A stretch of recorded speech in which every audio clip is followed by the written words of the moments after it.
Hey guys, and welcome back to the channel. We're diving into a delicious showdown again this week. That's right, we're taking on the iconic Taco Bell Frito Burrito. I'm Isaiah Sippian, and today we're going to taste test this classic fast food gem and put our own twist on it.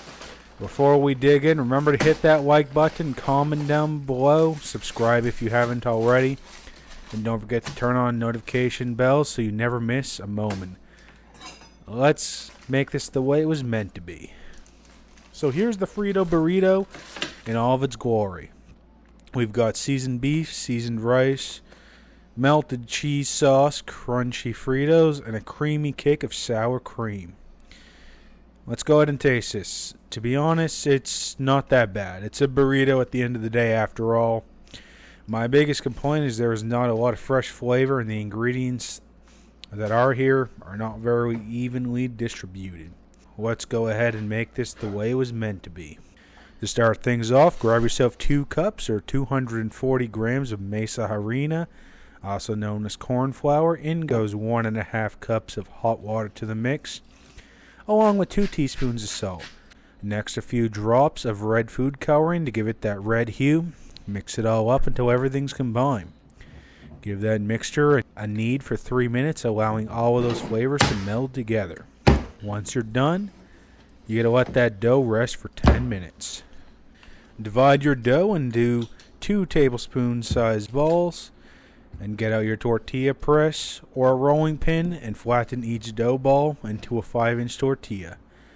I'd be using a tortilla press, but I don't have one, so that's why I am showing you how to use the rolling pin.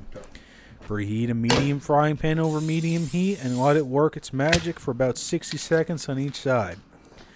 Your tortillas are going to get slightly brown and bubble. Once your tortillas are cooked to perfection, stack them up, grab your knife, and slice them into strips that are about 1/4 inch wide by 2.5 inches long. And it's time to introduce these strips to some hot oil, preheated to 350 degrees. Fry them until they achieve delightful crispiness, which usually takes about 2 minutes. Drain those strips and sprinkle a touch of salt to enhance the flavors, and there you have it. Now let's start on our Spanish rice. To do this, we're going to start on the base.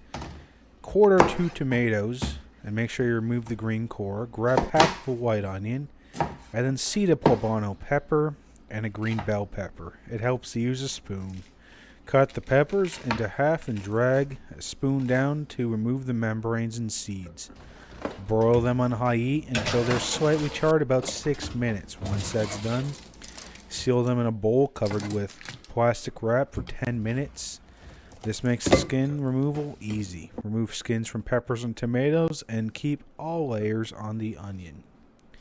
Now get your food blender or processor and toss those charred vegetables in. Don't forget to drop in tomato bouillon cube. Let's not mess with perfection, shall we? Con's Mate brand is my favorite. Add 1 tablespoon of cilantro, the juice from half a lime, 2 cloves of garlic, 1 tablespoon of chili powder, half a tablespoon of cumin, a dash of salt and pepper. And now you pour in 4 cups of chicken stock. Blend until smooth and properly combined. Now it's rice time. You're going to grab a cup of your rinsed long grain white rice and a tablespoon of butter. Heat up a pan and saute that rice until it's fragrant. Now here comes that broth. Add 2.5 cups to 1 cup of rice of that blended mixture. Bring it to a boil and then lower the heat to a simmer, covering the pan. Let it go for about 15 to 18 minutes or until al dente. And there you have it, the authentic Spanish rice that carries the essence of tradition and flavor. Using a pound of ground beef, we're going to be infusing it with a bunch of tastes. And as the pan sizzles, we're introducing a blend of 2 teaspoons of garlic, 2 teaspoons of onion powder, 2 teaspoons of oregano, a dash of lime juice, 1 tablespoon of chili powder, 2 teaspoons of cumin, a pinch of red pepper, and a sprinkle of salt and pepper to create a captivating crescendo of flavors. Mix and cook until the meat is browned and to temp.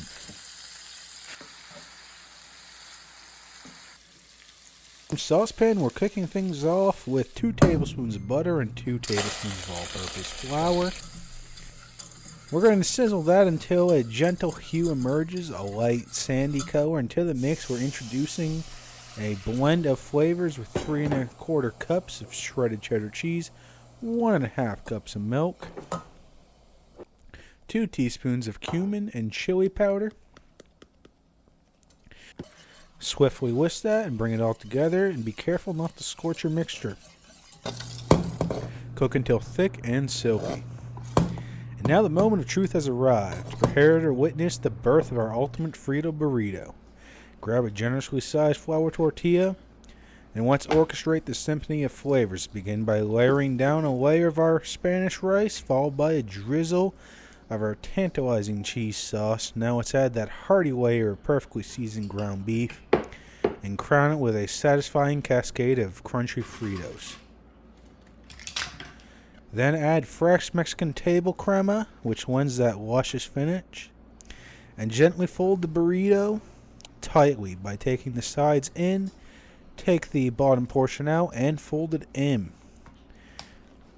Now it goes into a pan for a warm, enticing glow. Make sure you do all the sides and actually grill the top and bottom of the burrito, an important aesthetic piece. And now it's time for the grand reveal. We're going to place a store-bought Frito burrito side by side with our culinary triumph. And as you can see, the difference is crystal clear. Due to technical difficulties, I did not actually record the dressing of the burrito, so I will go through that real quick. All I did was take some of the crema and the cheese and some cilantro and a dash of the tomato mixture that we cook the rice in and put it on top of the burrito. That is it, guys. I know it looks kind of fancy, but that's all it is. And as we take the very first bite from my homemade burrito, the sensations are beyond words. Beauty, flavor, and authenticity. That delightful crunch from the Fritos, and it's honestly nothing short of incredible. One thing's for certain, guys, victory is ours once again, and yeah, a huge shout out to all of you for joining us on this adventure.